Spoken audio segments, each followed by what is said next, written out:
When you come from a rough childhood, the prospect of starting your own family on your own terms can provide a sense of renewal. She wanted to rewrite her story. It led her to have this desire to sort of right a wrong. And when you find a partner who shares those same desires, it feels as if there's no stopping you. They were very committed to building a life with one another. She said, I'm pregnant, and she told me her baby was due in November. But what happens when it all falls apart? Starting a family proved to be difficult. The relationship was on the rocks. It was unraveling. Every night, we had an argument. When the reality you've built for yourself starts to crumble, what will you do to maintain the illusion of love? She became desperate. She wanted to keep her man happy. Everybody thought maybe she just had a mental break.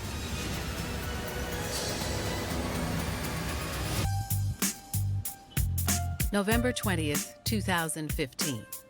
It's a chilly fall afternoon in the Bronx, an energetic borough in the heart of New York City. To me, the Bronx is the best borough. It's friendly. You see a lot of kids outside running, playing. You have all types of people coming from around the world that they come here and they settle. It's a hustle and bustle kind of neighborhood, but it's very family-oriented. It's a seemingly ordinary day for 27-year-old soon-to-be father Carter Coleman, who is out and about in the city. But that will soon change. At 2 p.m., Carter Coleman gets this panicked phone call from his 22-year-old pregnant girlfriend, Ashley Wade. Ashley explains to Carter that she had gone into labor unexpectedly and that she had just given birth at home. Carter is in disbelief. Ashley's due date was 5 days earlier, on November 15th. So the couple had been expecting her to go into labor any day now. But they never expected it to happen like this. He's excited to meet his new daughter, but anxious that she arrived so unexpectedly. He wants to make sure that Ashley and his new daughter are okay. Carter rushes over to Ashley's home on Monticello Avenue. And when he pulls up, he sees Ashley sitting on the stairs, holding the baby in her arms. But he also noticed that she was covered in blood. Ashley is frantic. She says that she and her newborn baby were just attacked. It's pure chaos. Bronx native Ashley Wade was someone who seemed like she always had it together. Growing up, Ashley was pretty popular. She was the vice president of her high school class. She was treasurer of the diversity club, and she went on to a four-year institution where she earned a degree in biology. Once Ashley graduated from college, she worked in the medical field. She did work in a healthcare agency, different clinics in the community. She was always very pleasant, easygoing. She really loved to help people, and it seems that she really loved her career. She was that young lady who had everything going for her.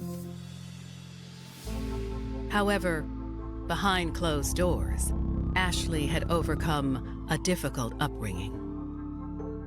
Ashley was someone that suffered years of abuse from different family members during her childhood. For Ashley, being abused or neglected by her own family led her to have this desire to sort of right a wrong. She wanted to rewrite her story by having children in a solid family. When Ashley started dating 21-year-old Carter Coleman in the spring of 2010, he seemed like the perfect man to help her build her dream family. They met each other through mutual friends and hit it off immediately. He shared her same values and made her laugh. They both had the same idea of what family and being a couple together was like. He was a stand-up guy. Integrity, personality, he had a great job. Everything she was looking for, Mr. Coleman was. Carter and Ashley were madly in love. and couldn't wait to take their relationship to new heights. They were very committed to building a life with one another. They really wanted to bring a child into this world. They wanted to be parents. They had been looking forward to that for such a long time. But bringing a child into the world would come with its challenges. Unfortunately, the road ahead for Ashley and Carter wasn't easy, and starting a family proved to be difficult. Ashley suffered several miscarriages. She and Carter tried to conceive for years, but every time something went wrong. Having multiple miscarriages, if you're really seeking to have a family, can be a traumatic experience. Ashley and Carter started to get very hopeless. They believed that it wouldn't be possible for them to have a child together. It kind of built a strain within their relationship. However, in February of 2015, a glimmer of hope appeared. Things turned around for the couple. Ashley became pregnant again, and this time it looked like it could really happen. Of course, Mr. Carter became extremely excited. She was excited. It was a baby girl, and finally, this was supposed to be a viable pregnancy. She told me, she said, I'm pregnant, and she told me her baby was due in November. Ashley and Carter were overwhelmed with excitement to have this baby. They were posting pictures on social media. They were telling all their friends and family about it. They were getting their baby registry together. She had a lot of baby stuff, cribs, walker, high chairs, baby clothes, bottles. She had her bedroom all set up for a baby. They were just so happy to finally become parents. But now, Ashley has seemingly given birth to the couple's newborn at her home after going into labor unexpectedly. And that's not all. Ashley's covered in blood and claims that she and the baby has been attacked. And the assailant is incapacitated inside the apartment. Ashley says she had to fight for her life. Carter calls 911 and he begs them to come quickly. He's terrified that his girlfriend and his baby girl have been seriously injured in this attack. The situation was a complete nightmare. When Ashley Wade and Carter Coleman finally had a viable pregnancy after multiple miscarriages, they were overjoyed. They wanted to become parents and bring a child into the world. They were looking forward to starting a family of their own. But on November 20th, 2015, 5 days past Ashley's due date, her labor and delivery haven't gone as planned. Ashley told Carter that someone broke into her home and attacked her shortly before she gave birth. She says she fought hard to defend herself, and she told Carter that the assailant was still inside the home. Carter makes a desperate phone call to 911, and he's hoping that his girlfriend and the baby haven't been harmed in the attack.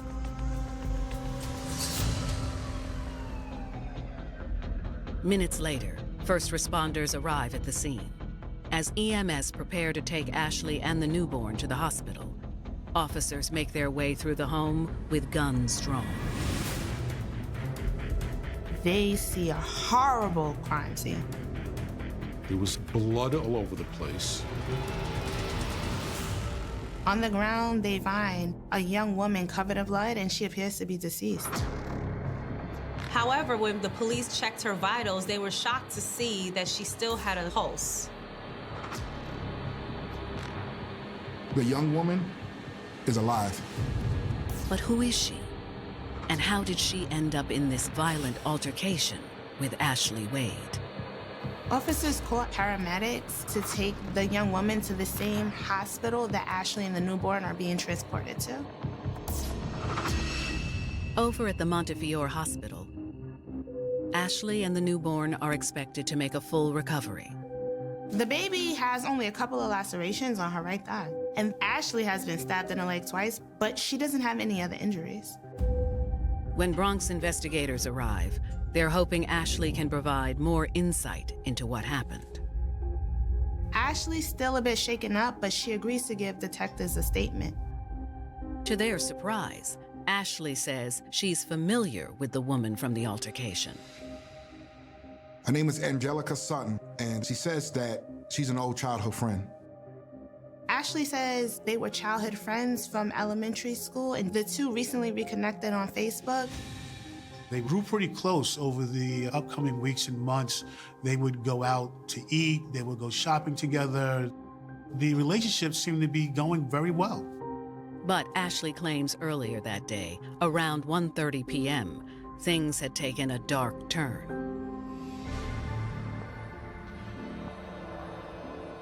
Ashley said that Angelica texted her and said that she was outside of her house and asked if she could come inside. Ashley tells detectives that she was a bit surprised by the last-minute visit by her friend, but she let her in anyway.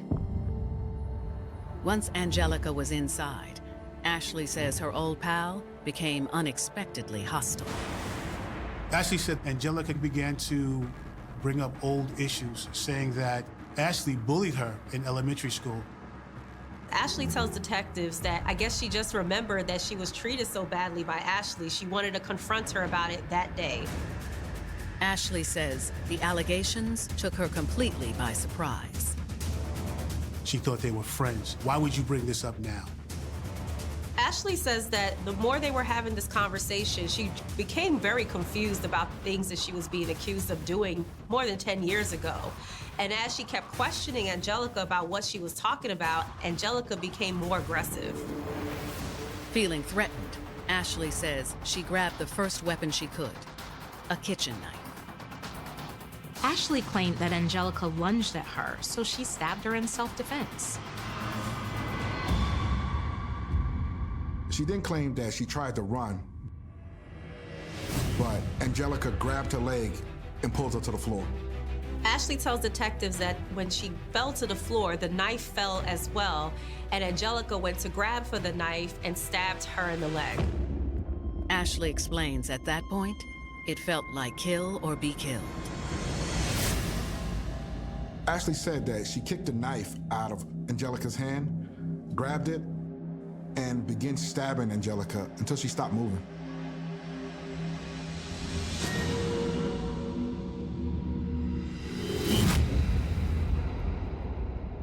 Ashley tells detectives she was stunned by what had just happened. But the shockwave wasn't over yet.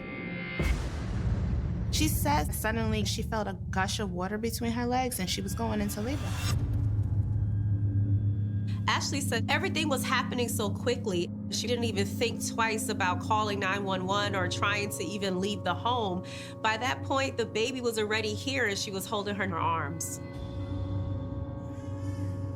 It's a shocking story, one detectives are eager to corroborate. Something seemed a bit fishy to them. This was such a violent altercation to simply be over some elementary school beef. It seemed like there had to be more to the story than what Ashley was telling them. But will Angelica survive to tell them her side of what happened? Her injuries were so severe that she barely had a pulse. My neighbor called me and said, "Angela, the police is at your house." So I said to my company that I was with, "Oh, maybe Ashley is having her baby. Maybe she went into labor." But when I got home, everything was cordoned off. I could not get into the house. Police, cameramen, everybody, everywhere. I was very distraught, trying to get a grip of what had really happened in my house.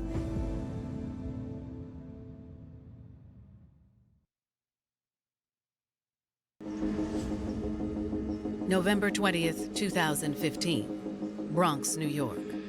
Detectives have just taken a statement from 22-year-old Ashley Wade, who claims her childhood friend, Angelica Sutton, attacked her inside her home.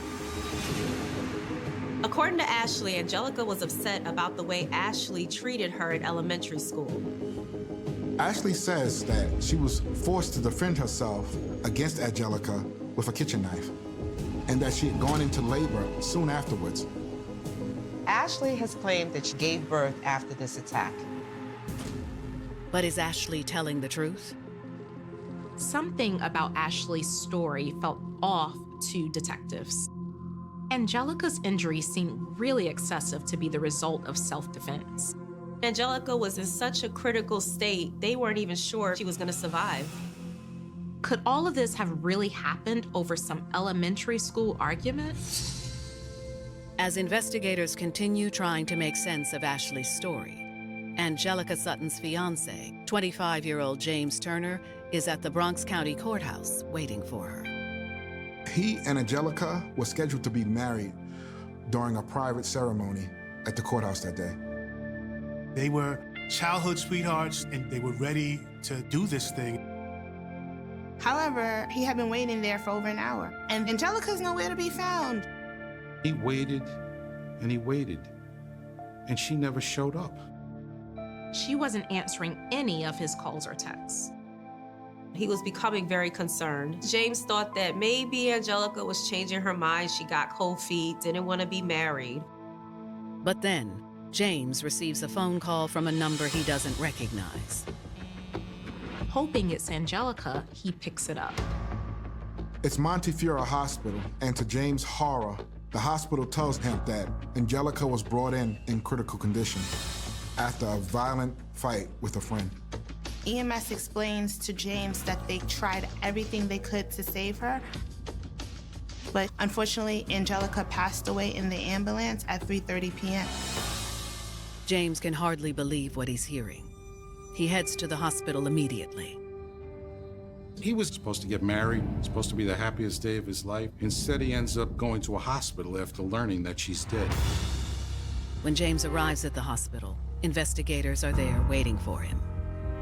They inform James that according to Ashley Wade, Angelica showed up to her home and attacked her. Ashley stated that she stabbed Angelica several times in self-defense and then went into labor, giving birth to a baby girl. But James tells detectives that can't be possible. He says that doesn't make any sense. He knows his fiancée. She would never attack anyone. That's when James drops a bombshell. He informed the police that, in fact, Angelica had been 9 months pregnant and was literally due any day with their child. And now he wants to know what happened to the baby. Angelica passed away, but is the baby all right? What's going on? Detectives are taken aback by this information. There was only one child at the scene that Ashley said was hers. James' eyes widen, and his face turns pale. He puts two and two together. He says, wait a minute, my girlfriend was pregnant. She was about to give birth. I think that's my baby. On November 20th, 2015, Bronx investigators are still trying to get to the bottom of what happened at the home of 22-year-old Ashley Wade. Ashley claims that her friend Angelica Sutton attacked her, causing her to go into labor on the floor of her home. She says that she stabbed Angelica several times in self-defense. But now, Angelica's heartbroken fiancé, James Turner, has just revealed a piece of information that will turn the investigation on its head. Angelica was 9 months pregnant at the time of her death, but there is only one newborn baby at the crime scene. He says the baby found at the scene is not Ashley Wade's. James says that the baby belonged to him and Angelica. He's like, no, that's my baby. Angelica was pregnant. If there's a baby and there's only one baby, that's my baby. He's demanding to see the child. To the credit of the detective, I think, understood what James was going through. And he put his hand on his shoulder and said, listen, James, we're still investigating this. We're not saying this is not your baby. And we're gonna let you see this baby as soon as we can if it in fact it is your baby. For James, this was just an unbelievably awful situation. Not only is his paternity being called into question, but he's lost the love of his life, someone who was supposed to become his wife on that very day. Despite what Ashley Wade had claimed about her, 22-year-old Angelica Sutton, lovingly nicknamed by her friends and family as Angel, was known to be compassionate and sweet. Angel really suited her, not only because it was a nickname, but because she was a really kind-hearted person and everyone just loved her. Angelica's loving spirit came from the fact that she's a church girl. She comes from a line of different pastors, her dad, her grandpa, and she grew up in the church and everybody knew her. But aside from her gentle demeanor, Angelica was also smart and dedicated to her future. In 2015, Angelica Sutton graduated from a Catholic college, St. John's University in Queens, with a degree in criminal justice. Angelica also worked for her aunt, who was the owner of a high-end restaurant in New York, and she was working as a manager there and very proud to be a part of this family business. In addition to her successful career and supportive family, Angelica was also in a loving relationship with her fiancé, James Turner. James and Angelica had known each other their whole entire lives. They actually met each other when they were 2 years old. Their grandmothers were very good friends, so they grew up together. James Turner and Angelica Sutton had a fairy tale relationship. They were best friends, and he always knew he was going to marry her. So after the couple found out they were pregnant with a baby girl, it seemed as good a time as ever for James to put a ring on it. As soon as they got pregnant, he proposed, and he was so excited to make Angelica his wife. Angelica was ecstatic. The prospect of marriage and a new baby really filled her life with a lot of joy. And she spent all of her free time planning for the wedding and getting ready for the baby. In the fall of 2015, as Angelica busily planned her upcoming labor and wedding day, she received an unexpected notification on her social media page. Angelica got a friend request on Facebook from her elementary school friend, Ashley Wade. It was a little bit surprising because they weren't really good friends in elementary school, but why not? It's Facebook. So she accepted the request. Ashley sent a message to Angelica. She congratulated her on her pregnancy and revealed that she was also expecting. She goes on to explain that her and Angelica were even at the same stages of their pregnancy. Over a course of a few weeks, they went from not really knowing each other from back in the day to bonding, to dinners, to shopping. Their friendship was really blossoming in a very short time. But now, James Turner tells detectives he thinks the friendship was all a ruse. James believed his fiancée was targeted by Ashley Wade. Now they're thinking, was Ashley Wade ever even pregnant? Something wasn't right here. This case was becoming more and more twisted by the minute. Meanwhile, the medical examiner in the hospital mortuary is assessing Angelica Sutton's injuries and is making some alarming discoveries. It can only be described as something out of a horror movie. Angelique's throat had been slashed, damaging her vocal cords, and she had been stabbed over 50 times in her abdomen. And in examining Angelica's abdomen further, the ME finds more than just stab wounds. She was viciously knifed. Her abdomen was cut open and organs were missing. Her uterus has literally been carved out of her. Back at the crime scene, investigators are finding even more evidence that supports James's assertions. There was blood everywhere, but they could trace that blood, and they could begin to understand the movements of the parties there. And it appeared that Angelica was trying to run away from whatever was happening to her. She was trying to escape instead of being aggressive and cornering Ashley in the kitchen, like Ashley claimed. Even more tragic, investigators locate the parts of Angelica that have been missing during the medical examiner's assessment of her body. They find her discarded placenta and uterus is just absolutely horrifying. The story that was being given by Ashley was crumbling right before their eyes. Ashley Wade was not telling the truth about what happened that day. November 20th, 2015. Bronx investigators are realizing that 22-year-old Ashley Wade has been lying to them about what happened inside her home earlier that day. Ashley Wade claims she was attacked by her friend Angelica Sutton, and she went into labor shortly after. But the evidence doesn't support Ashley's version of events. Angelica was stabbed 50 times, and what they learned, the medical examiners, was that her uterus had been completely cut out of her body. I mean, we're talking like Jack the Ripper type crimes. Additionally, Angelica's fiancé, James Turner, claims she was the one expecting. According to James, Angelica was 9 months pregnant at the time of her death. If what James says is true, and considering that only one newborn baby was at the crime scene, was Ashley Wade ever even pregnant? The story that was being given by Ashley was crumbling right before their eyes.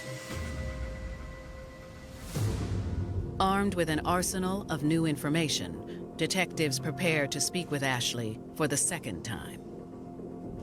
When the detectives enter the room where Ashley is being treated, the doctors are trying to persuade Ashley to let them do a pelvic exam, essentially to find out if she did in fact just give birth. And Ashley is refusing to do so. Why wouldn't she want to confirm something that she was so adamant that happened? Once alone with her, detectives give it to Ashley straight.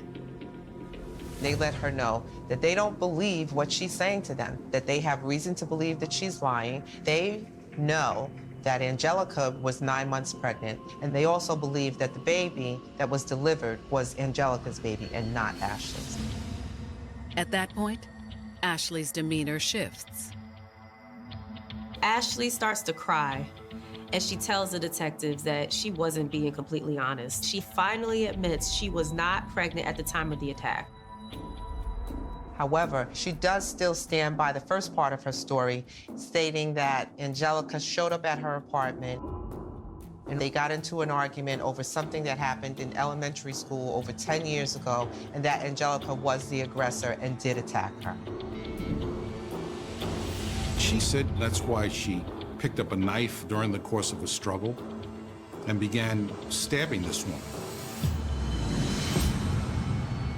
But Ashley now claims that once Angelica stopped moving, she immediately thought of the baby inside her old friend. Ashley had lost several babies of her own in the past. She had several miscarriages. So now she says that she was thinking about this unborn child and do what she could to save the unborn child. That's when Ashley did the unthinkable.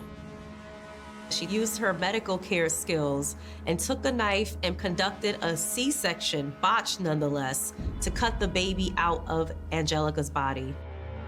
She framed it as if she had rescued this small child. In her mind, at least as how she described it to the detectives, she was doing an act of savior. She was saving this baby. After Ashley removes the baby from Angelica, she starts to behave as a mother might. So she cleans the baby up, rinses her off. She has formula in the house. She feeds the baby. Ashley said the more she held her, the longer she held her, it felt right to her.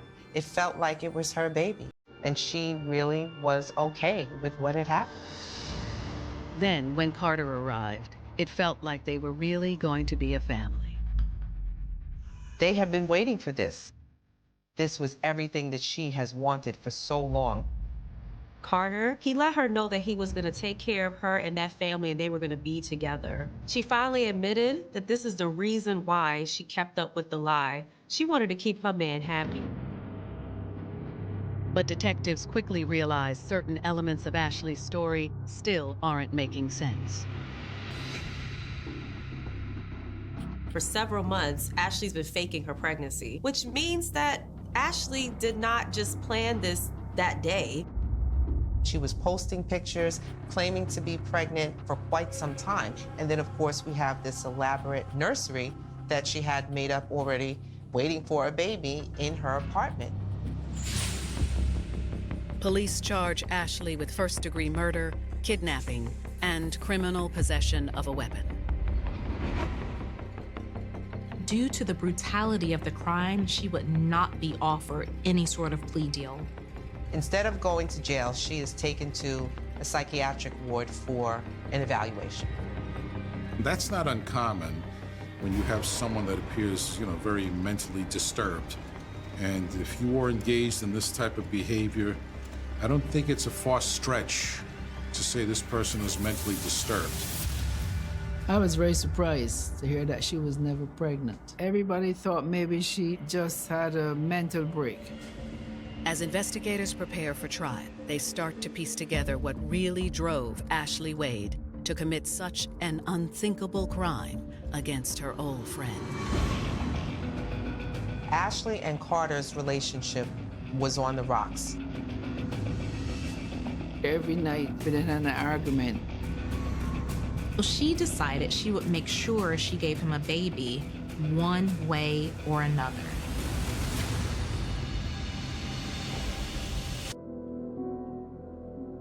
Ashley sent me a letter and she said, "I apologize for any inconvenience I may have caused in your life. That was never my intention.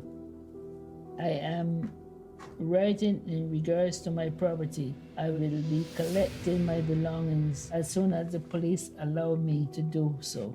Please do not throw anything out. I hope this letter finds you in great health. And again, I apologize for any inconvenience." How did you feel about that letter? Did you feel like she's sincere? I think she really apologized.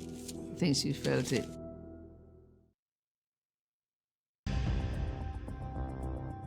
In the winter of 2015, Bronx investigators have charged Ashley Wade with first-degree murder and kidnapping. Ashley has admitted to stabbing her pregnant friend, Angelica Sutton, to death and cutting her unborn child from her womb. Ashley had committed a horrendous crime, one in which this city has never seen before. But what drove her to such madness? Investigators believe the crime was a desperate attempt to keep her man by her side. By all accounts, Ashley and Carter's relationship was on the rocks. It was unraveling. There were several miscarriages, and it was tearing their relationship apart. There were times that Ashley and her boyfriend seemed to be arguing in loud voices. Every night they had an argument. I would see his stuff packed on the staircase. After Ashley's most recent miscarriage, she became desperate. She knew that she needed to do something to make sure that her relationship with Carter was solid. So she decided she would tell him she was pregnant again, but this time she would make sure she gave him a baby one way or another. Investigators theorize that when Ashley came across her old elementary school classmate on social media and saw that she was 8 months pregnant, she knew she found just the target she needed to carry out her plan. Ashley reached out to Angelica under the ruse that she too was pregnant at this time. And Angelica was such a nice person. She became very friendly with Ashley and she trusted Ashley. Once Ashley had found her bait, she hooked the line into her and she really made Angelica feel as vulnerable with her as much as she could. On the morning of November 20th, 2015, investigators believe Ashley decided it was time to put the final steps of her callous plan into motion. Investigators thought that she probably reached out to Angelica to pick up some baby items or a wedding gift in order to lure her to the home that day. But when Angelica arrived, she never could have expected the true horror that awaited her. Ashley had lured Angelica inside, and she slit her throat so she couldn't scream for help. Then she continued stabbing her multiple times until she stopped moving. In total, Angelica was stabbed approximately 50 times. 50 times? That's extreme. That's more than wanting somebody dead. You want the person completely exterminated.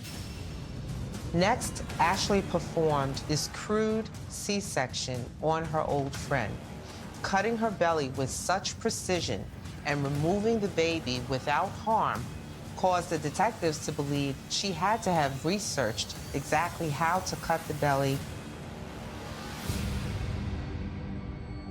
But just days before Ashley's trial, investigators make a discovery that complicates the case against her.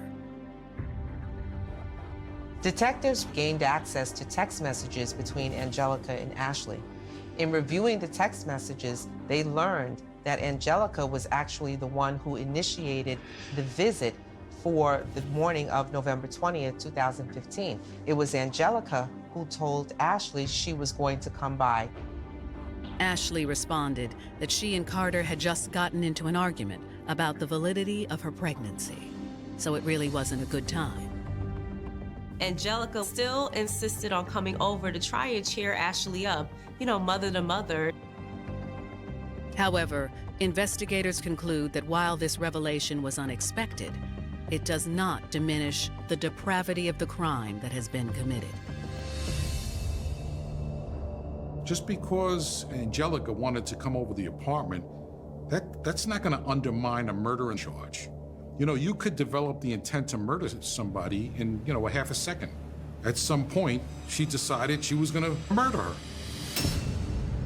Maybe Ashley hadn't planned on carrying out the crime that exact day, but it still appeared premeditated in multiple ways.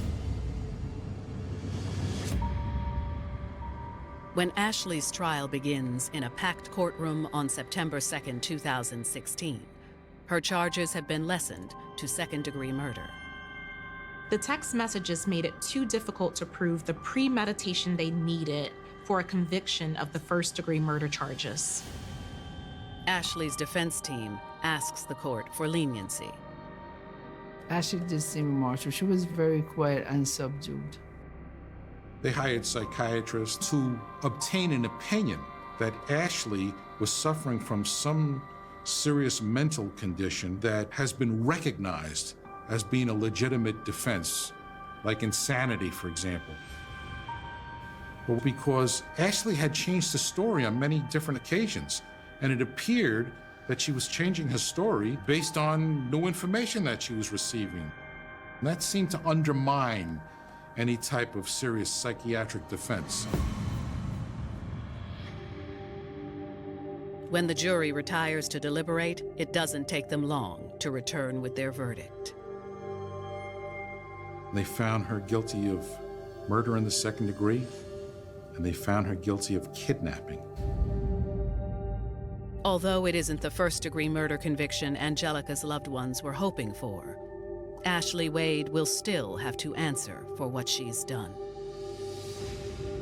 Ashley Wade was sentenced for 25 years for the second-degree murder and an additional 15 years for the kidnapping. So she got a total of 40 years.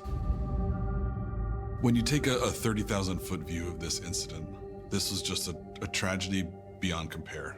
You have got lives ruined, families destroyed, and while we could sit back and say nothing good came from this story, there is at least one thing, which is James and Angelica's beautiful and bright 8-year-old girl who is thriving. As for Ashley Wade, her unfettered desire to start a family with her man has likely taken that chance away from her forever. Ashley went to extreme measures to the point where it became egregious just to keep a man.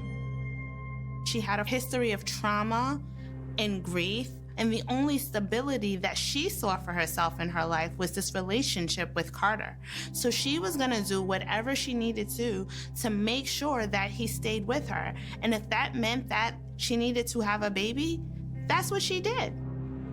Don't ever allow yourself to be so consumed by someone else out of some form of desperation. Don't believe that you need to go to any extreme to try to make somebody love you. To commit a murder doesn't worth it to keep a man. Because now She's in jail and he's still out here, you know?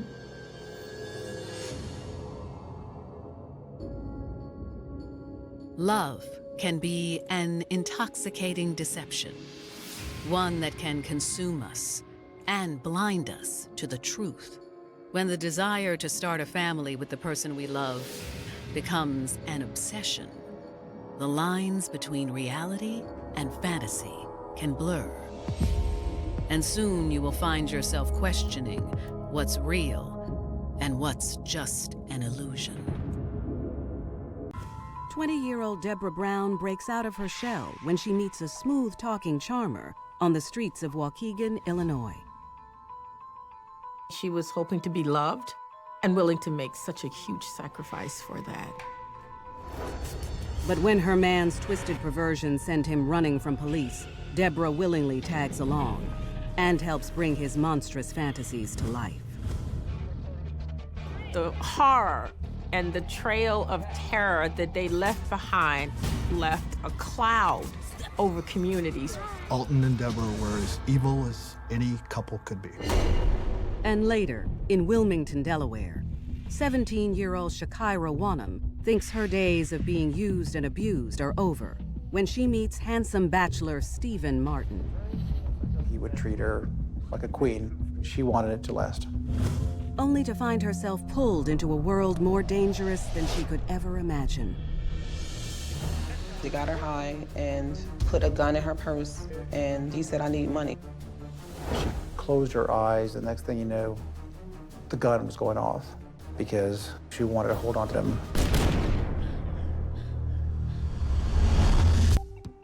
Growing up in the quiet suburbs of Waukegan, Illinois, young Deborah Brown certainly didn't seem marked for notoriety.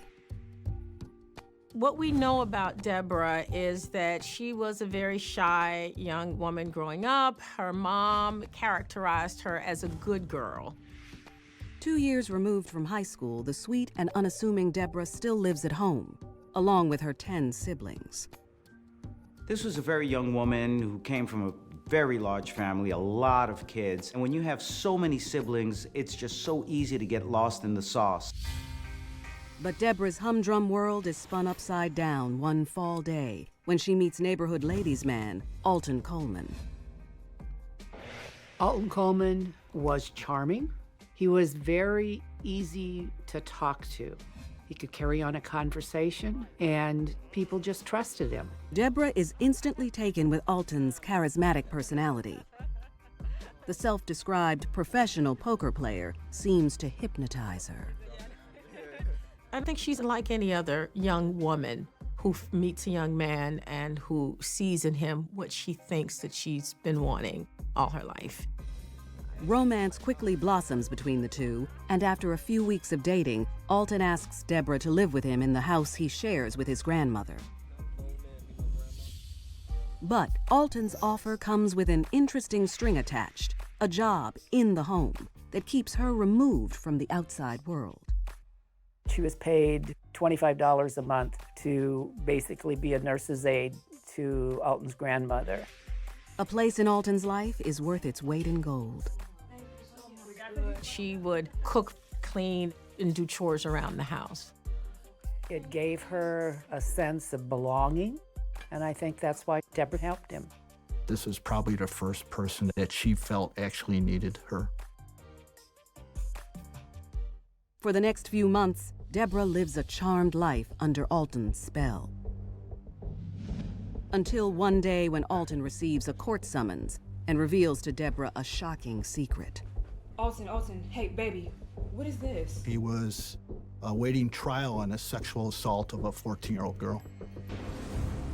There were 6 different sexual violent offenses on record that Alton was engaged in prior to her meeting him. Don't worry about it, we good. It was well known in the neighborhood that Alton grew up that his mother was a prostitute, and she would often engage in sex with her Johns in front of this young boy.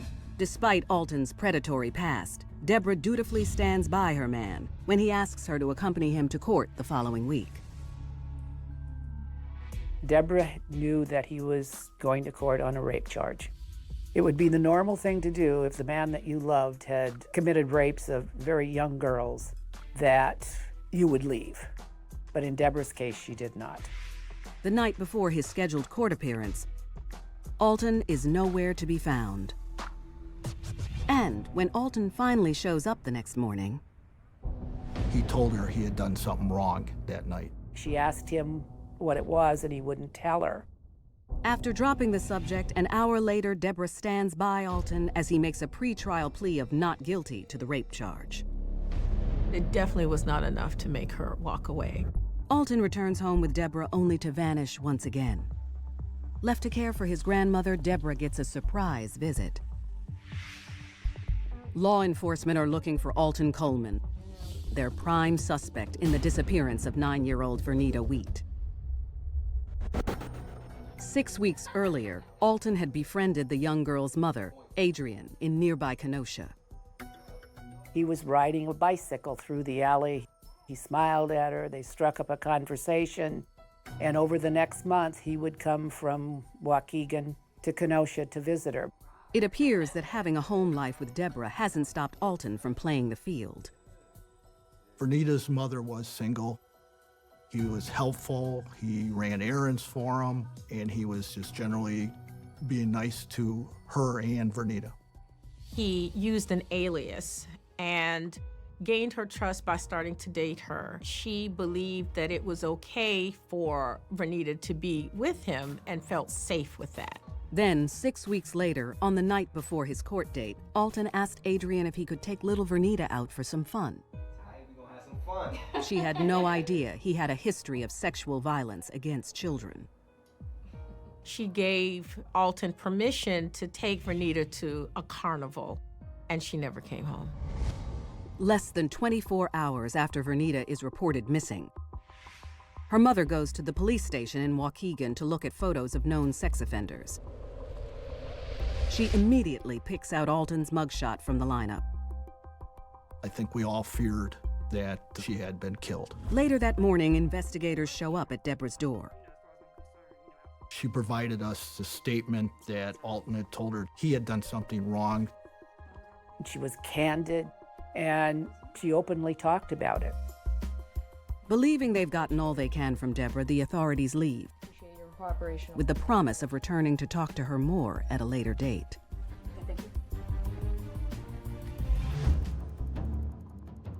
But law enforcement will never get that chance, because Alton will soon return to pick up something valuable he left behind. Deborah. A woman with her wits about her would say, oh my goodness, there's something wrong here, and leave. But in her case, she still hoped that she would have a happy life with him. As she follows Alton in what she hopes will be a path to a new life together, Deborah will prove the lengths that she's willing to go for her man. There's no way that she could imagine what he was capable of and what she was capable of. 50 miles north of Chicago, in the town of Waukegan, Illinois, 20-year-old Deborah Brown has stood by her man of 10 months, 28-year-old sexual predator, Alton Coleman. When he met Deborah, he was waiting trial on a sexual assault of a 14-year-old girl. There was something in Alton that she connected with that made her decide that it was worth being with him. But after being named the prime suspect in the disappearance of 9-year-old Vernita Wheat, Alton goes on the run. Less than 48 hours after taking off, Alton calls Deborah. Hey, babe. He has stolen a car and is about to leave town. And he wants Deborah to go with him. Alton was able to convince Deborah that he needed her to get away from the police. I think it was easier for Alton to escape capture by having a female with him. She compartmentalizes his very dangerous character so that she can continue to love him and be with him. The two hit the road and head south, trying to keep one step ahead of the law. She had not traveled much or been out of her local area. But as long as she had him, I think she was okay with being in a new place. But law enforcement is hot on their trail. This became a nationwide manhunt, even to the point that the FBI placed Alton on a special most wanted list. After a week on the run, the fugitive couple abandons their stolen vehicle in Gary, Indiana, 72 miles south of Waukegan. But they can't outrun Alton's twisted compulsion when he sees two little girls walking alone. Alton asked Deborah to help him do something wrong. And then he told her to tell the little girls that she had some clothes for them. Having Deborah approach them first reduced the level of suspicion for the girls. Deborah approaches 7-year-old Tamika and 9-year-old Annie. Deborah said to the little girls, "I have some clothes for you. Would you like them?" And they said yes. And so then they walked a little ways toward a park. And then all of a sudden, Alton grabbed the one little girl, tore her clothes off, and told Deborah to hold the other little girl. Deborah follows her man's orders. With the fabric from the shirt, they created ties so that they can gag the girls and tie the girls up. Alton and Deborah forced the girls to perform unspeakable acts on them before savagely assaulting the 9-year-old Annie. Alton raped Annie, strangled her, and left her there. And then he asked Deborah to hold the feet of the little girl. Then he strangled her too. And then they just walked away. After eagerly obeying her man's every command, Deborah has crossed an unforgivable line. She has become a sexual predator and child killer. The fact that Deborah helped hold their legs down while he did this says to me that at this point she had completely bought into him. Alton was not holding a gun to Deborah's head. It is a true partnership. And now, finally, she can say she is a special person. She stands out. And she is an equal to this man who she really loves. Miraculously, Annie survives the brutal assault and is found by a passerby later that day. She directs him to 7-year-old Tamika's body. By now, every law enforcement agency in Indiana is aware of the fugitive couple. When authorities show Annie their photos, she is able to identify Alton from his mugshot. Meanwhile, Deborah and Alton are desperate to stay one step ahead of the law. They were on the run, and they needed money, they needed transportation. One day after their attack on the little girls, Deborah and Alton are still in Gary, looking for a vehicle to steal to get them out of the city. That's when they spot 25-year-old Donna Williams by her car. Alton and Deborah befriended Donna under the guise of wanting to be closer to God, and they used Donna's faith to lure her. Excited to have made new friends, Donna offers Deborah and Alton a ride to a church function. Once in the car, Alton and Deborah strike. Deborah takes control of the wheel, allowing Alton to ruthlessly force himself on Donna. Hurry up! The longer this killing spree goes on, the more invincible Deborah and Alton are feeling. And as part of that, the more addicted they are to this very horrific behavior. After Alton rapes her, he wraps his hands around Donna's neck and watches as the life is suffocated out of her. The ability to be even more gruesome and violent translates into excitement. It translates into kind of getting off on what she was doing. As they make their way out of town in Donna's car, the pair dump her lifeless body near an abandoned building. Despite the nationwide manhunt, Deborah and Alton managed to stay under the radar and travel undetected for the next 40 days. They stole many, many cars along the way. They would always take the license plate off before they abandoned them. So it'd take a while for the police to trace them.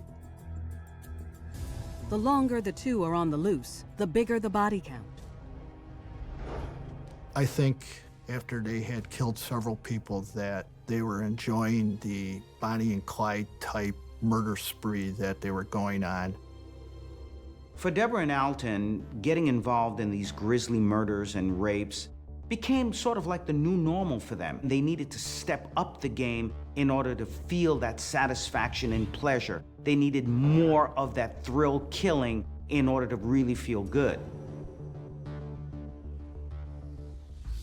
Later that summer in Kenosha, Wisconsin, the devastating fate of 9-year-old Vernita Wheat finally comes to light. Vernita Wheat's body was discovered in the abandoned building about 3 weeks after we last knew of Alton and Deborah Brown's location. And in her pocket was the torn ticket for the carnival, identifying it back to the carnival she had attended. The cause of death was strangulation. When you have to handle the crime scene of a young child is probably the worst thing you could ever do as a police officer. Investigators find Alton's fingerprints on items near Vernita's body. But as evil as Alton was on his own, authorities know now he's even more dangerous with his willing accomplice at his side. I have to believe that at that time, Deborah was actually enjoying what was happening. Deborah Brown could have gotten away at any time she wanted to. But instead, she joins Alton as they ride through a peaceful suburb in Ohio where their savagery sees no bounds. It was really unimaginable, the level of horror that the two of them were able to inflict. And later in Wilmington, Delaware, 17-year-old Shakira Wanham puts herself in a deadly situation for the love of an older man. Shakira's intentions was to rob someone. She didn't mean to shoot someone. Shooting a gun was the last thing Shakira ever dreamed of doing. She was afraid that something would happen to her or her family if she did not do what she was told to do. Deborah Brown and Alton Coleman are on a rape and murder spree across the Midwest. As eyewitness accounts and mounting evidence put to rest any illusion that Deborah is anything but a willing participant. Prior to meeting Alton, you see no signal or no indication of any behavior anywhere close to what you see Deborah performing at this point. She was all in, no question about it. Alton has all of his perverse, murderous, and sexual needs met, while Deborah is able to fill a very special role. After almost 7 weeks on the run, Deborah and Alton find themselves low on funds as they prowl through a suburb in Ohio when they see a for sale sign for a camper. The owners, 50-year-old Harry Walters, and his wife, 45-year-old Marlene, welcome Deborah and Alton inside. When they stepped inside the home, the Walters were pretty excited for having a potential buyer. I'm sure they were very hospitable. Alton and Deborah prepare to pounce. That's very cool. Alton asked him about a candlestick holder that was next to the fireplace. Apparently it was relatively unique. Alton crashed it over Harry's head and hit him several times, knocked him out. As Alton continues to unleash his rage on Harry, Deborah follows his lead, picks up the candlestick, and uses it to beat Marlene to death. Physiologically, when we look at what was going on with them, with any kind of addiction, in this case an addiction to murder, mayhem, and rape, certain neurotransmitters are released. Shoot or kill or rape another person. That was good. Do it again. Marlene is dead. Harry is alive but badly beaten. Alton and Deborah ransacks the home, takes the jewelry and the car. Alton and Deborah are on the move. They begin driving north toward Waukegan, Illinois. They abandoned that car and got on the train. They got off the train in Evanston, Illinois. Evanston lies just 30 miles south of Waukegan and is where Alton grew up. This is where all their resources were. They go back to a place that is familiar, that feels like home, in order to build themselves back up, have some level of comfort, and then go back out into the world and create more mayhem. But what Alton failed to plan is what to do if they were caught. A move that will prove costly. Alton was crossing the street there in Evanston. And a guy that he went to high school with in Waukegan recognized him and called the local police. Police are dispatched to the area, but the two are gone. Then they're spotted in a nearby park. Rather than go out guns blazing, Deborah follows Alton's lead as he helplessly throws his hands up. By the time that they were arrested, that they were just tired. They put up no resistance. The couple's arrest brings an end to their reign of terror. During their 7-week crime spree across 3 states, Deborah and Alton are suspected of killing 8 people. The amount of death and destruction that Alton and Deborah left behind in 7 weeks is unbelievable. 8 murders, 7 rapes, 15 individuals that they've either robbed or terrified or injured in some way. So this is really fascinating when we look back at Deborah's life. Here's a young woman growing up in a family. There's absolutely no history of violence that she's perpetrated in any way, but yet when she meets Alton, she makes this flip and becomes a serial killer with absolutely no remorse. But prosecutors choose their cases wisely and only charge the duo with the crimes for which they will be sentenced to death. No other charges are brought against them. In Indiana, both Alton and Deborah are sentenced to death for the murder of 7-year-old Tamika Turks. In Ohio, the couple is sentenced to death for killing Marlene Walters. Through it all, Deborah has Alton's back to the bitter end. Deborah showed no remorse towards any of the victims. The only person that she cared about was Alton. She testified in the penalty phase of his trial that she had done all the murders and he hadn't done any. When we see couples involved in crime and they get caught at the end of their spree, quite often they turn on one another. The foundation of that love was not strong to begin with. But Deborah wants to make sure that nothing happens to Alton. And I think this speaks purely of the fact that she loved him more than she loved herself. Alton is extradited to Illinois, where he is convicted and sentenced to death for the murder of 9-year-old Vernita Wheat.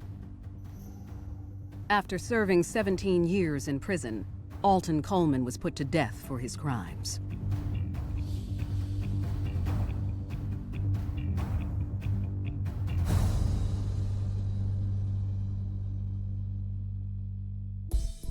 Willing to take the fall for her man, Deborah Brown took her devotion to the extreme.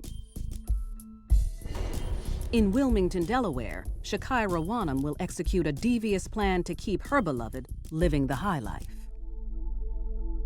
Growing up poor in the worst part of the city, Shakira Wanham's childhood was far from idyllic. Shakira was born when I was 17 and a half. Shakira's father, he wasn't a good provider. I was the one that was working. He was an alcoholic. He had serious mental health issues. In fact, he was bipolar. Shakira's father's volatile personality makes her home life extremely unstable. Shakira's father was a violent man, and he was abusive towards her mother. When she see that he would put his hands on me, Shakira would try to pick up something and hit him to protect me. She witnessed abuse all the time when she was a child. One such event, on New Year's Eve, proves to be a defining moment in 5-year-old Shakira's life. Shakira's father came in the house after having a hard night of drinking and started arguing with me about something. The father goes into the kitchen, comes back with a steak knife, and goes after her. And he stabbed me in the back. Then he pulled it out and came at my heart and then came at my throat. And Shakira was standing right next to me watching everything happen. Despite a punctured lung, Deneen survives the attack. She returns home 2 days later, but will need the next 8 months to heal. The incident is burned into Shakira's psyche, and it will pave the way for all of her male relationships to come. When we see a child who's exposed to violence, then that violence becomes part of their lives. Either they choose someone who's very violent in order to live with later on in life, or they perpetrate that violence. Get off of me! Get off of me! She was unprepared for what was about to occur. If it wasn't for love, Shakira would have never committed this act. At 5 years old, Shakira Wanham witnesses her father brutally attack her mother, Deneen, with a knife. After 8 months of recovery at home, Deneen survives and cuts him out of their life for good. With her dad out of the picture, Shakira blossoms. She did well in school. She had good grades. She got A's and B's. Shakira was very smart. She wanted to be an obstetrician or gynecologist. Shakira had a lot of dreams. But Shakira's dreams are quickly interrupted. Over the next 10 years, she watches helplessly as her mother is abused by a string of men. Shakira starts looking for an escape. She was 11 years old when she started running away from her house. She would pack her clothes and sneak out at night when her mom was asleep. She would sneak out windows. She would sneak out fire escapes. She always managed to get out. Shakira's late-night excursions expose her to a dark world on the streets. She would meet up with boys. They'd give her drugs and alcohol, and she would have sex with them. Shakira certainly wasn't able to make rational decisions about life, and certainly she was at risk to these predator type of individuals who saw her as being very vulnerable. By the time Shakira is 17, she has been living on and off the streets for a number of years and is addicted to drugs. Deneen tries to get her daughter help and sends her to various drug treatment programs.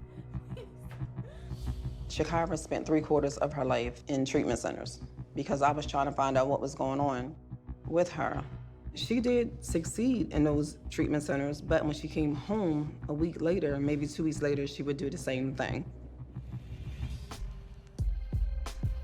But all of that changes when 23-year-old charmer Stephen Martin sets his sights on Shakira. Shakira saw Stephen on the street, and somehow they ended up talking. Within days, they're inseparable. Unlike all other men in her life, Stephen showers her with affection. She had a good time with him. He treated her like she wanted to be treated. I think Shakira felt as though she had someone in her life that is finally showing her some attention, and she just gravitated towards it.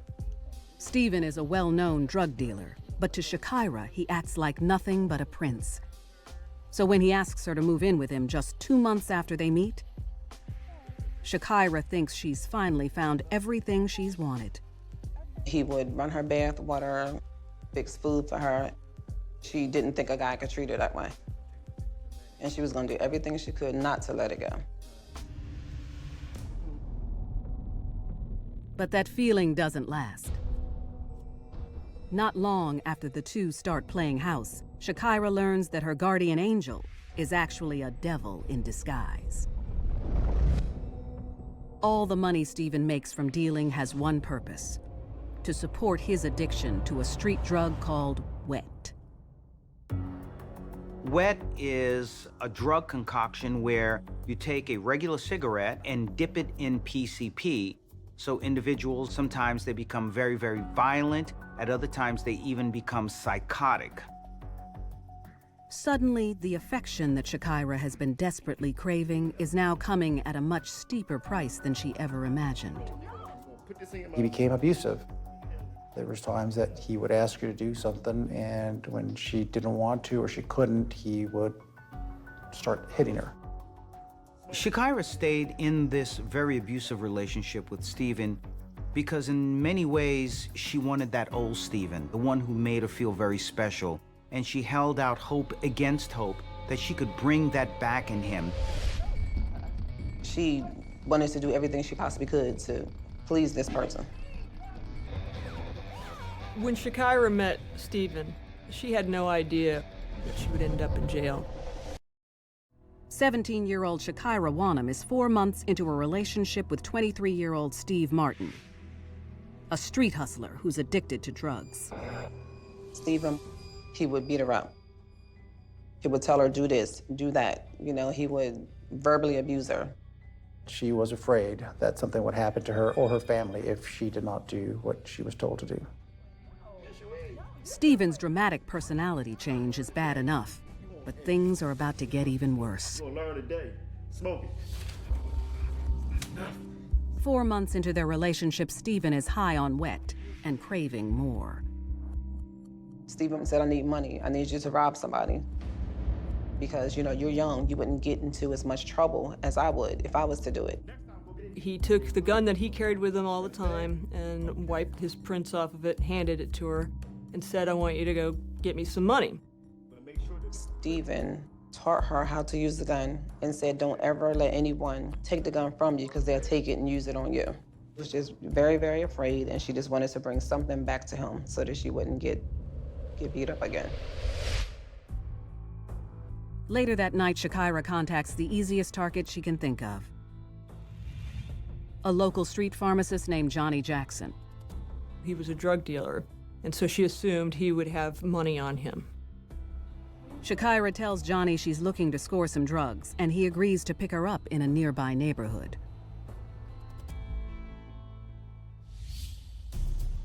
Johnny had gotten a ride from a woman named Alicia who had brought her 4-year-old son, who was sitting in the back in a car seat.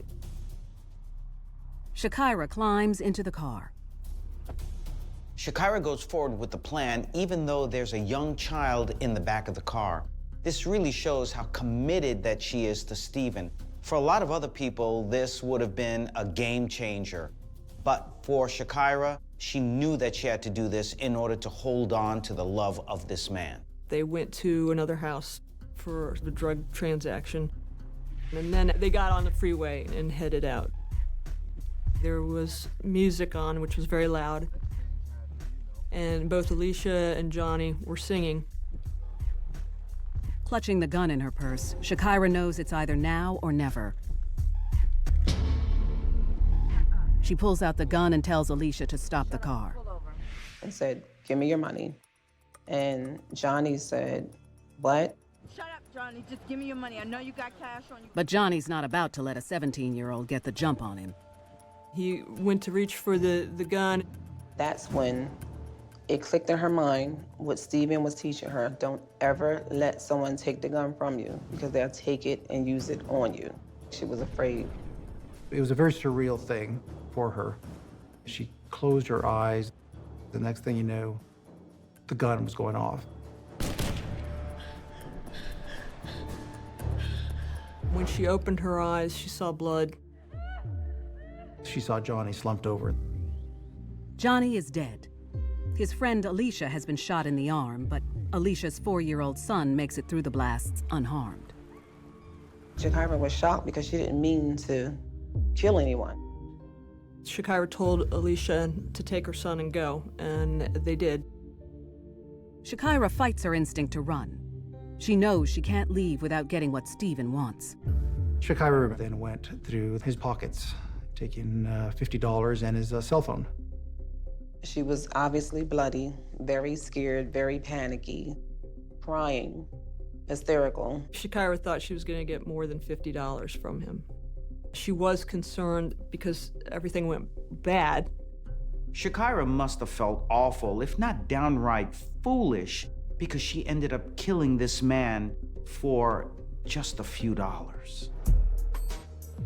A panicked Shakira knows she has to get as far away from the tragic scene as she can. She ended up hitchhiking and getting dropped off at a gas station by Stephen's home. And she ran to the home from there and told Stephen what happened. There was a big argument between the two.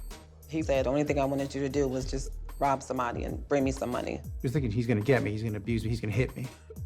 But there's no time for Stephen to lash out.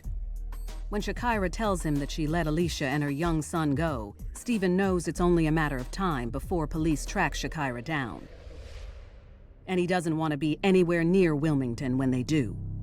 So Stephen jumps into action. He had her take her clothes because they had blood on them and put them in a bag and poured bleach on it. And then drove to New Jersey and they burned her clothes. Shakira might have felt that Stephen was helping hide the evidence because he still loved her on some level, but the reality may simply be that he provided the murder weapon and was simply covering his own tracks. Next, Stephen and Shakira flee. 3 hours later, the emotionally exhausted couple arrive at the home of a friend of Stephen's in New Jersey, where they fall asleep. But when Shakira wakes up in the morning, Stephen is gone. It was a pure shock for her. And I think part of that was the fear of, how am I going to deal with this situation without him? He's always told me what to do. How am I going to get through this? And there's only one person Shakira can truly trust: her mom, who she hasn't spoken to in 6 months. When I got a phone call about 1 in the morning, obviously I was happy to hear from her. And she said, well, Mom, I'm gonna come home. And I said, well, good, well, come on home. Shakira hitchhikes from New Jersey back to her mom's house in Wilmington. She was very frail, eyes sunken in, and just very, very tiny. I gave her a hug, and she said, Mom, I'm just tired. And then she laid down in her room and went to sleep. 5 hours later, Deneen is awakened by the sound of police pounding on the door. Ma'am, we're looking for Shakira. The detective asked me, was my daughter home? And at that point is when I went to look for her. I didn't see her at all in the home. I didn't know where Shakira was at that point. I didn't know. Shakira may be missing, but her secret is about to see the cold light of day. When I found out everything that happened, and I almost passed out. 17-year-old Shakira Wanham lands on her mother's doorstep after committing a robbery for her man, Stephen Martin, that ends in murder. 5 hours later, police come looking for Shakira. I go open the door, and it's the police, and I'm shocked. They said, is your daughter Shakira at home? And I said, she was here, yes. Shakira! When I went to look for her, I didn't see my daughter. Deneen demands to know what police want with Shakira. When she is told her daughter is wanted for murder, Deneen is floored. Check the premise. This tore my heart. This ripped my heart out. That's my firstborn. Armed with a search warrant, the officers hunt through every room, but find no sign of Shakira. Eventually, they find her huddled in an attic corner. Well, one officer said, here she is. They lifted her up and handcuffed her. Police haul Shakira away for questioning, where she gives up everything to police, including the man who put her up to it. She said Stephen asked Shakira to rob for him after giving her some drugs. If she didn't do what he wanted her to do, he'd beat her again. And they went to his home and found ammunition. And that's when they found him and arrested him. Stephen admits to giving Shakira a gun, but vehemently denies having anything to do with the murder. He is arrested and convicted of a weapons-related violation, but faces no charges in the murder of Johnny Jackson. Stephen is sentenced and serves only 2 years in prison. This was something that was an emotional assault to her because after all, she was just following his commands and trying to help him get money so that he can do drugs. Shakira committed this murder in order to please Stephen. At the end of the day, it was Shakira's fault that Johnny Jackson lost his life. And Shakira knows that. A little over a year later, Shakira faces a jury for her crimes, and she tells them that she's remorseful for her actions. During trial, Shakira stated that she wished she could change places with Johnny. She feels very, very bad about what happened. She expressed sorrow for the family and the people she'd hurt. Shakira is convicted of 1 count of murder in the first degree and receives life in prison plus 17 years. On appeal, Shakira's lawyers argue against her conviction, citing her traumatic upbringing and age as mitigating factors. She is resentenced to 21 years. She, fortunately, will have a life when she gets out of jail because she was so young. So she'll be able to make her way back into society.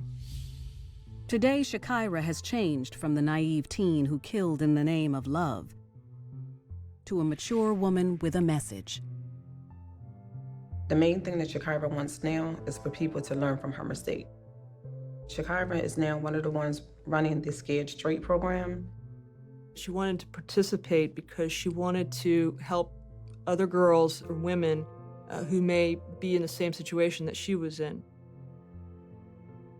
She thinks that by telling her story, it might help deter others from staying in abusive relationships.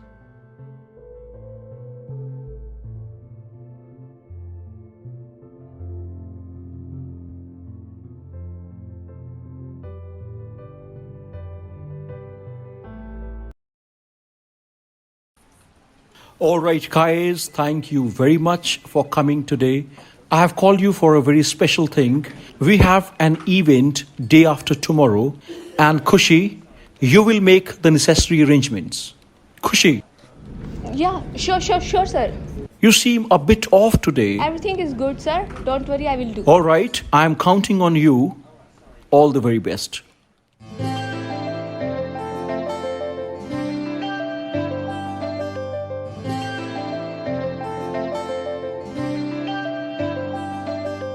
ਕੱਲ ਰਾਤੀ ਰੋਈਆਂ ਮੈਂ ਤੇਰੇ ਕਰਕੇ ਸੁਣਿਆ ਏ ਤੂੰ ਵੀ ਰੋਇਆ ਮੇਰੇ ਕਰਕੇ ਕੁੜੀਆਂ ਚ ਲੜਾ ਮੈਂ ਵੀ ਤੇਰੇ ਕਰਕੇ ਮੁੰਡਿਆਂ ਚ ਅੜੇ ਤੂੰ ਵੀ ਮੇਰੇ ਕਰਕੇ ਮੈਂ ਨਾ ਪਿਆਰ ਕਰਾਂ ਮੈਂ ਨਾ ਪਿਆਰ ਕਰਾਂ ਕਿਉਂ ਨਖਰੇ ਜਿਹੇ ਦਿਖਾਵੇਂ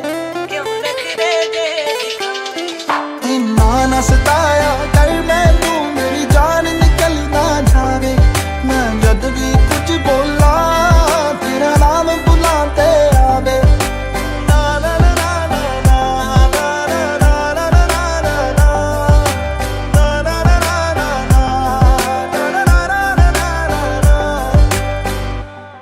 ਪੁੱਛਦੀ ਮੈਂ ਤੈਨੂੰ ਮੈਨੂੰ ਸੱਚ ਸੱਚ ਦੱਸੀ ਵੇ ਇੱਕ ਵੀ ਨਾ ਗੱਲ ਵੇ ਤੂੰ ਦਿਲ ਵਿੱਚ ਰੱਖੀ ਵੇ ਦੁਨੀਆ ਨਹੀਂ ਚਾਹੁੰਦੀ ਵੇ ਤੇਰਾ ਮੇਰਾ ਪਿਆਰ ਵੇ ਸੁਣ ਮੇਰੀ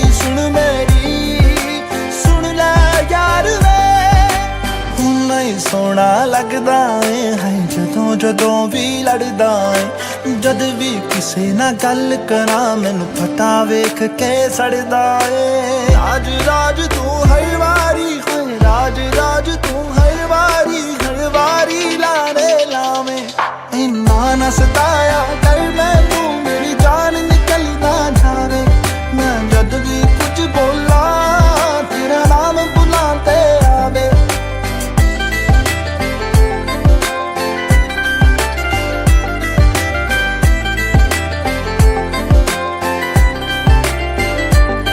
ਸਾਰਾ ਦਿਨ ਬਿਜ਼ੀ ਰਹਿਣਾ ਏ ਤੂੰ ਯਾਰਾਂ ਦੇ ਨਾਲ ਬਹਿਣਾ ਏ ਤੇਰੀ ਦੂਰੀ ਤੇ ਮਜਬੂਰੀ ਦਿਲ ਮੇਰਾ ਏ ਸਹਿੰਦਾ ਏ ਕਿੱਥੇ ਜਾਵਾਂ ਨਾ ਜਾਵਾਂ ਹਰ ਇੱਕ ਗੱਲ ਮੈਂ ਪੁੱਛਦੀ ਆ ਮੈਨੂੰ ਕਦੇ ਮਨਾਉਂਦਾ ਨਹੀਂ ਤੂੰ ਮੈਂ ਕਿੰਨਾ ਰੁੱਸਦੀ ਆ ਮੈਨੂੰ ਚੰਗਾ ਲੱਗਦਾ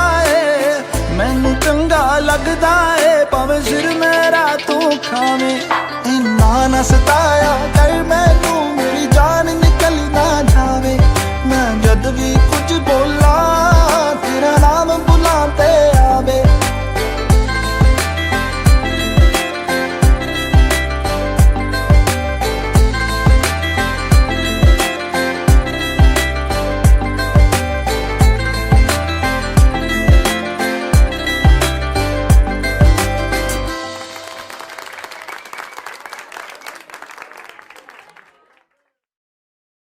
हे गाइस, तो अभी आपने हमारा दुनिया सॉन्ग देखा, सो प्लीज कमेंट करके बताना कि आपको सॉन्ग कैसा लगा। एंड हाँ, वीडियो को लाइक करना, जाने से पहले रिपल म्यूजिक स्टूडियोज के चैनल को सब्सक्राइब कर लेना। Thank you, bye bye everyone.